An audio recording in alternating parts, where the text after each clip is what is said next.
Olá pessoal, começamos mais uma aula, hoje Geografia, e esta aula de Geografia nós vamos trabalhar com um tema muito interessante, clima e tempo. Você vai me dizer, mas clima e tempo, onde eu vou usar isso? Para que serve isso? Além de ser cobrado no vestibular, você vai perceber que em várias profissões é de extrema necessidade saber pelo menos as noções básicas, tá bom? Vou dar um exemplo para vocês. Veja bem, se você for fazer engenharia civil ou arquitetura, por que eu preciso saber de clima e tempo? Olha só, qualquer construção que você venha fazer, seja um prédio, seja uma casa, se você não tiver noções sobre o clima e sobre o tempo, vai se tornar completamente desconfortável para quem for morar nessa residência. Portanto, saber noções de clima e tempo vai valer para o engenheiro civil. E agora, eu vou fazer medicina. Para que eu preciso saber disso? Pessoal, pensa uma coisa.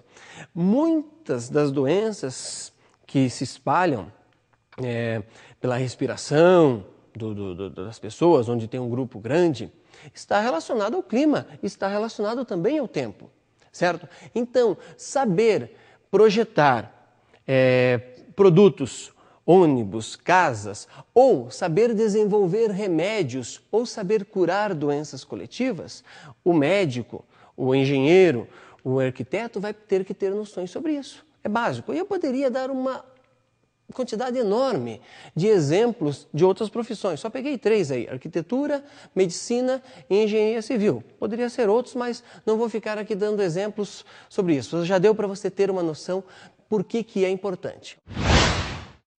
Pessoal, continuando então. A dinâmica do tempo e do clima, ou do clima e do tempo, ele é muito importante que você conheça alguns passos e saiba diferenciar esses dois conceitos. Vou fazer um alerta aqui importante. As pessoas erram muito no vestibular, clima e tempo, por não diferenciar essas duas coisas, certo? O que eu quero nessa primeira parte?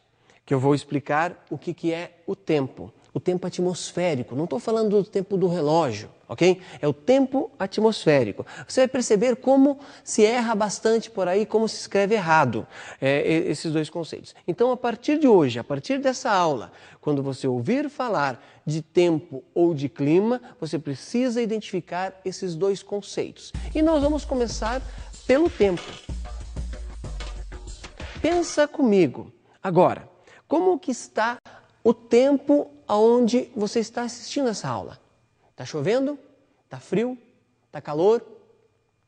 Ok? Pensou? Veja, eu não falei em clima, eu não perguntei se você mora num clima tropical, equatorial ou num clima frio, certo? Esta dinâmica, então, do tempo que nós vamos começar agora, tem alguns pontos muito importantes que você precisa entender. O primeiro deles, veja comigo, é a latitude. Você precisa dominar o conceito de latitude. Tem até um barbante aqui para nos ajudar, para ficar mais didático. Veja, essa questão da latitude você vai usar depois, lá na frente, também para o clima. Mas agora vamos ver como é que funciona a latitude para o tempo, certo? Pessoal, básico. Olha aqui, latitude. Você imagine um grande cinto ao redor da Terra. Um grande cinto, certo? Esta latitude aqui que eu desenhei para vocês usando o barbante, quando ela dividir a Terra em 2 hemisférios, hemisfério norte e hemisfério sul, no caso aqui, Equador, 0 grau. É aqui a região que mais chega Sol no nosso planeta. Constantemente, no Polo Sul e no Polo Norte, é a região que menos vai chegar o Sol, o qual vai aquecer, no caso, a nossa atmosfera. Por que isso acontece? Vou fazer um outro movimento aqui que é muito interessante para você começar a pensar e você já vai lembrar de uma outra palavrinha. Geometria, eu volto a ela, só um pouquinho. Veja lá, olha aqui. Imaginou se a Terra fosse reta? Dá uma olhadinha aqui comigo, ó. Olha o raio do Sol onde ia bater na linha do barbante. Mas como a Terra é curva, certo? Marcou aí? A Terra é curva. Então, o que acontece? Os raios do Sol, ao se dirigirem para o nosso planeta, na altura do Equador, onde eu passei o barbante anteriormente, eles vêm menos inclinado. Conforme nós vamos para o norte ou vamos para o sul, tem uma inclinação que você deve observar agora. Olha aqui, ó. Então os raios do sol têm esta inclinação que você está vendo no barbante. Portanto, aquece menos aqui e aquece menos aqui. Então, essa região polar norte e essa região polar sul serão as mais frias, porque chega menos sol. Um dos fatores, então, que para aquecer a atmosfera está relacionado à latitude. E eu disse para vocês que o Equador é zero, embora seja o maior círculo. Parece que tem uma contradição aí, né?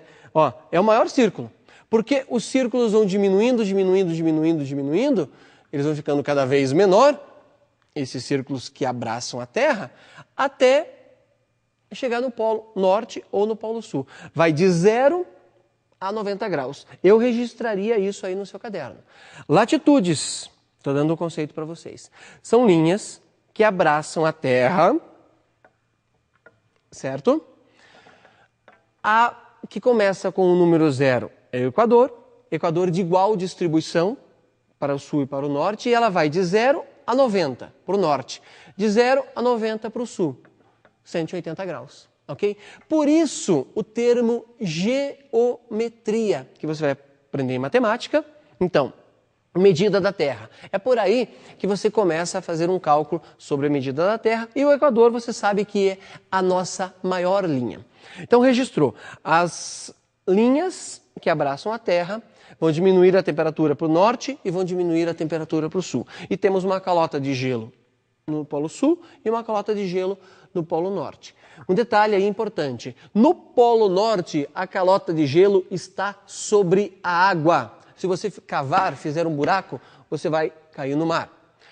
No Polo Sul, a calota de gelo está sobre o continente, a Antártica, certo? Tem uma grande camada de gelo, se você for cavando, uma hora você vai bater no solo, ok?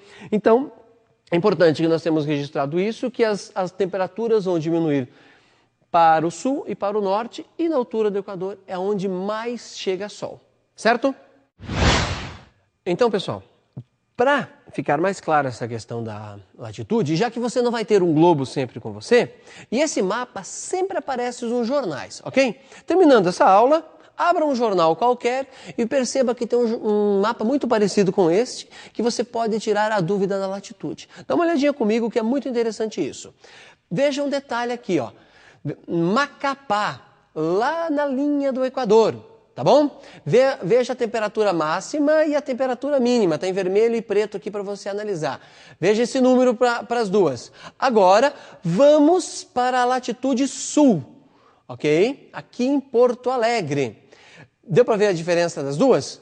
Por que aqui a temperatura é menor do que aqui? Exatamente por causa da questão da latitude. Aqui em Macapá está chegando mais sol do que está chegando aqui em Porto Alegre. Automaticamente a temperatura mínima e a temperatura máxima em Macapá e Porto Alegre vão ser bastante diferentes. Por quê? Por causa da questão da latitude. Faça esse teste. Abra um jornal qualquer, perceba que até para o dia a dia você vai precisar ter a noção de tempo e de clima, tá certo? Veja, nós vimos aí então a questão da latitude e perceba também um detalhe que eu vou explicar na sequência, já estou deixando você em alerta, que eu usei como exemplo, vamos voltar aqui, duas cidades, elas estão em latitudes diferentes, que é 0 grau e mais de 30 graus, em Porto Alegre e Macapá, mas as duas estão muito próximas ao mar. Ou seja, elas estão numa posição parecida. Eu não poderia fazer essa comparação, por exemplo, com Cuiabá. Onde que está Cuiabá? Lá no centro do Brasil. Aí não dava para eu fazer essa comparação. Mas depois eu explico. Isso chama-se continentalidade e maritimidade, só para não confundir você. Tá certo? Pessoal, então falamos da